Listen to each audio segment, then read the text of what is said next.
नमस्कार दोस्तों, आज की कथा हिंदी साहित्य के सुप्रसिद्ध और कहानी सम्राट मुंशी प्रेमचंद की बहुत ही प्रसिद्ध कहानी कफन में से ली गई है। सर्दियों का मौसम था,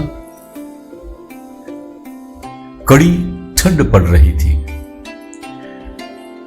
गांव के सीमा के पास एक जर्जरी झोपड़ी थी और इस झोपड़ी के बाहर पिता घेसू और उसका लड़का माधव दोनों लकड़ियों की आग से अलवे से अपने आप को गर्म रखने की कोशिश कर रहे थे और ठंड से बच रहे थे।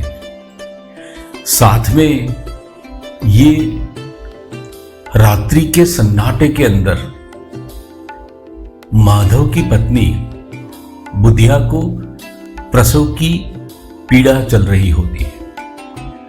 वो चीखती है, चिल्लाती है और ये रात का माहौल पूरा गमगीन बन जाता है।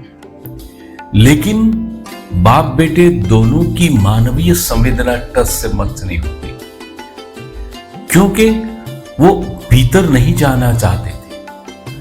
अगर बुधिया के खबर अंतर पूछने के लिए अंदर गए तो संभवतः जो ये लकड़ी की आग जल रही है उसके अंदर जो आलू भुने जा रहे हैं वो बाप या बेटा दोनों में से एक खा जाए। उसकी भूख इतनी चरम सीमा पर पहुंची थी, उसने सारे मानव सभ्यता के तौर तरीके भुला दिए थे।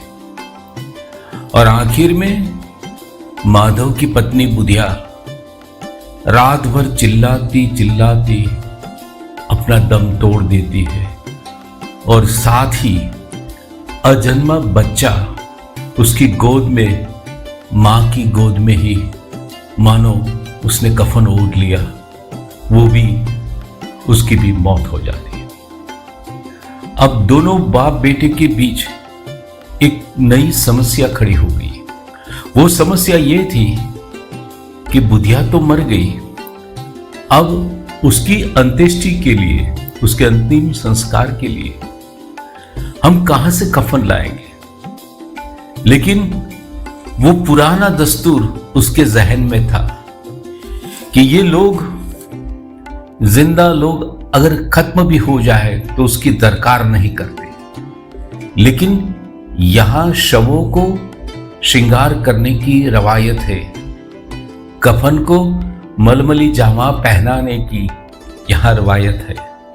वो गांव के जमींदार के पास जाते हैं दोनों बाप बेटे और उसके पास से अपनी पत्नी की अंत्येष्टि के लिए पैसे मांगते हैं, कफन के पैसे मांगते हैं। जमींदार उसको पैसे देते हैं। बाप बेटे के हाथ में जैसे कफन के पैसे आए तो वो सीधा शराब खाने पहुंच गए और भरपेट खाना खाया, भरपेट शराब पी और मन ही मन वो मुस्कुरा रहे थे कि बुधिया ने जीवन भर हमारा पेट पाला है। आज ये पुण्यशाली आत्मा है जो मरकर भी हमें खाना देकर गई, शराब देकर गई, और अपनी ही धुन में ये दोनों बाप बेटे शराब के नशे में लड़खड़ाते हुए बेहोश हो जाते।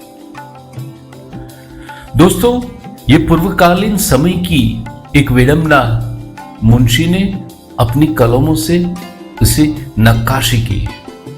वास्तव में मानव सभ्यता पूर्वकालीन समय में भी ऐसी थी, आज भी ऐसी है। जिंदा लोगों को इतनी हद तक उसको निचोड़ लेते हैं, इसके अंदर रहे मानवीय गुण, मानवीय सभ्यता, ये सब नष्ट हो जाते हैं। ये पात्र हमारे उस दारुण परिस्थिति की प्रतिनिधित्व करते हैं जिसमें घेसू हो या माधव हो, या उसकी पत्नी बुधिया हो, समाज ने उसे निचोड़ लिया है।